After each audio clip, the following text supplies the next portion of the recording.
नमस्कार, मैं अम्बी वर्मा। उत्तर प्रदेश और उत्तराखंड की आवाज को समाचारों के माध्यम से सशक्त बनाने वाले टुडे 24 न्यूज उत्तर प्रदेश उत्तराखंड में आपका स्वागत है। तो चलिए आगे बढ़ते हैं कुछ खास खबरों की तरफ। बीजेपी सांसद और पार्टी के राष्ट्रीय प्रवक्ता सुधांशु त्रिवेदी का कहना है, मनीष सिसोदिया की जमानत याचिका मामले में दिल्ली हाईकोर्ट का कहना है कि यह सत्ता का गंभीर दुरुपयोग और विश्वास का उल्लंघन है। सबूतों से छेड़छाड़ की संभावना से इनकार नहीं किया जा सकता है।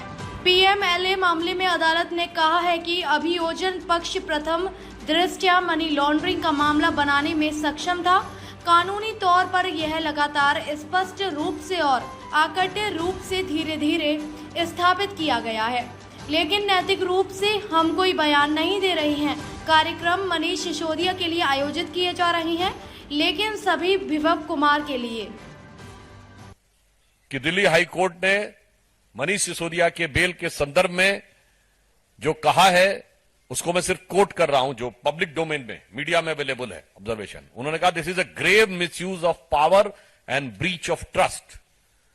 ये सत्ता के गंभीर दुरुपयोग और विश्वास को क्षरण करने के समकक्ष है। आगे उन्होंने कहा है दूसरे ऑब्जर्वेशन में, the policy formulation and deviated from the expert committee report constituted by him, यानी नीति का निर्धारण उनके स्वयं के द्वारा गठित विशेषज्ञ समिति से को दरकिनार करके किया गया। अब केजरीवाल जी बताइए, ये तो प्रोसीजर्स के बारे में कोर्ट की टिप्पणी हो रही है।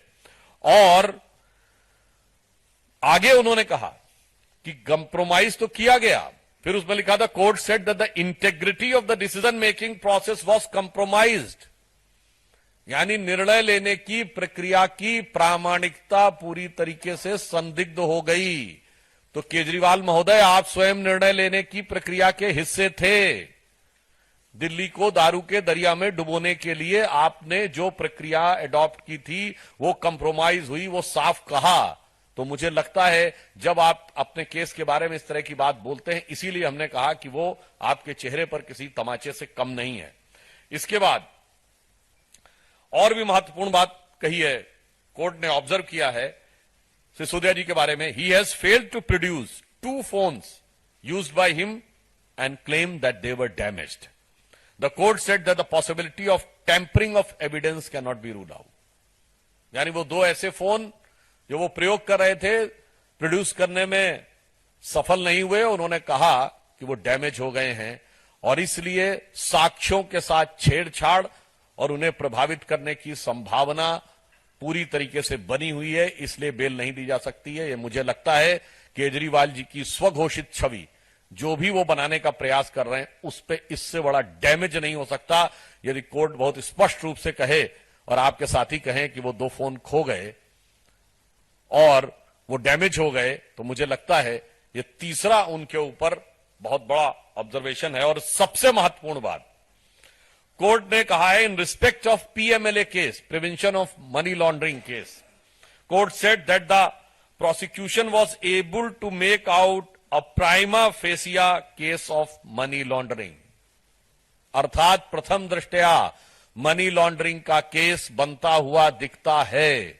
यह साक्ष्य प्रोसिक्यूशन ने जो प्रस्तुत किए हैं उससे प्रतीत होता है कि प्रथम दृष्टया the prima facie case of money laundering prosecution was able to make out. मुझे लगता है कि अब उच्च न्यायालय के इस ऑब्जर्वेशन के बाद किसी प्रकार का कोई किंतु परंतु संशय किसी के मन में नहीं रह जाता है, मगर एक संशय हम सबके मन में सदैव रह रहा है कि कानूनी दृष्टि से तो बिल्कुल साबित होता चला जा रहा है कि आम आदमी पार्टी ने, कि सरकार ने इस लिकर स्कैम में क्या किया था, यानी legally it is been consistently, categorically, irrefutably is gradually established, but morally we are perplexed. Manish Sisodia को लेकर कोई ना आंदोलन हो रहा है, न बयान दिया जा रहा है, न कोई कार्यक्रम हो रहा है। सारा आंदोलन कार्यक्रम विभव कुमार के लिए हो रहा है। तो लीगल क्वेश्चन का आंसर तो कोर्ट है, हम मॉरल और पॉलिटिकल क्वेश्चन का आंसर केजरीवाल जी से पूछना चाहते हैं कि आपके उप मुख्यमंत्री जो आपकी सरकार में नंबर 2 की हैसियत रखते थे, न उनके लिए चुनाव प्रचार में लाने के लिए मांग हुई है, न कोर्ट में किसी ने जाके अर्जी दायर की है कि केजरीवाल जी की तरह उन्हें भी प्रचार करना चाहिए, न कोई उनके लिए आप आंदोलन या बयान दे रहे हैं। सारे बयान आंदोलन केवल विभव कुमार के लिए जो टेक्निकली कुछ भी नहीं है, या यूं कहूं सब कुछ वही है।